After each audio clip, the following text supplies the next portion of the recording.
The sun rises above a savage terrain. Big Bend, Texas, 2,000 square kilometers of mountains and desert straddling the U.S.-Mexican border, where temperatures can reach 50 degrees Celsius. This actually is the river ranger for Big Bend. As a retired U.S. park ranger, Paredes patrolled the American banks of the Rio Grande River. About 6,000 unauthorized migrants were arrested in this area last year. It's a ludicrous idea. To show us why. And here we go. He takes us into the air. An unforgiving terrain unfolds beneath us. That's our canyon, that's our wall right there. Back on land, another view of the canyon, one popular with sightseers.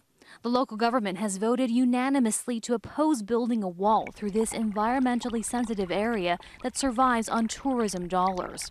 We don't know what's crossing. We have no idea. We don't know who it is. We don't know what they're coming across with. A bit downriver, the people crossing are more American tourists. They take a ferry to visit the Mexican town of Boquillas. Their rower is Adrián Valdez Carrello, this soil beloved by both nations. Juan Jimenez got tired of waiting.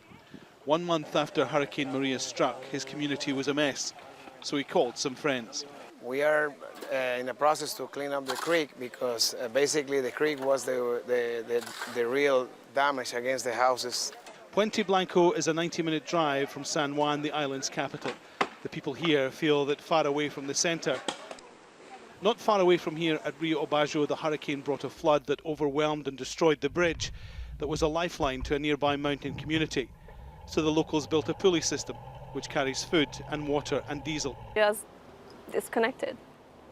Across the island, people are putting in their own to get what they need. A local stream by the roadside suddenly with plastic piping becomes the only source of fresh water for clothes washing, drinking and even some fun. There is no doubt Puerto Rico wasn't well equipped to deal with a storm the size and intent. Puerto Rico's governor disputes things here are slowly getting better. In fact, he says they may be getting worse.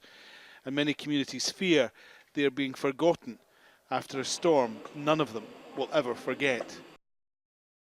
My brother Gilbert had thyroid cancer. The list of names and cancers goes on and on.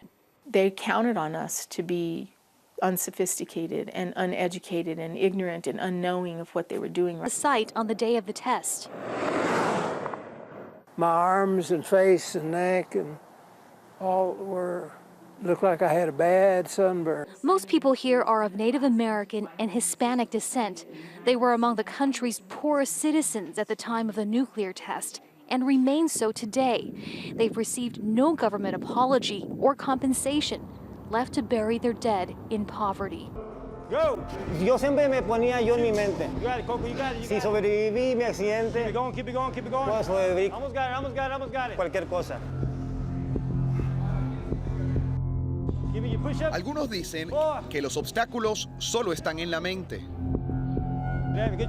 que la desgracia es ocasión para la virtud. Tengo 46 años. Yo creo que todo es mejor físicamente.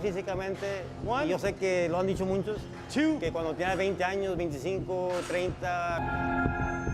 René Correa es un entrenador personal que solo cuenta con un brazo. Su discapacidad llegaría en un trágico accidente hace 24 años. Yo trabajaba en la compañía de hacer containers y comencé a trabajar en una máquina. Desgraciadamente me agarró mis dedos. Esa misma noche yo me despierto y está mi mamá y mis hermanos ahí y me hice así y no tenía mi brazo. This is my other arm. Lo más difícil para mí fue entrar al gimnasio y que la gente me mirara así, porque como ves todos están haciendo pesas, todos tienen sus brazos. Entonces le pregunto yo a la dueña de aquí, ¿me puede hacer un programa? Programa que eventualmente lo convertiría en entrenador personal certificado. Good job, good job.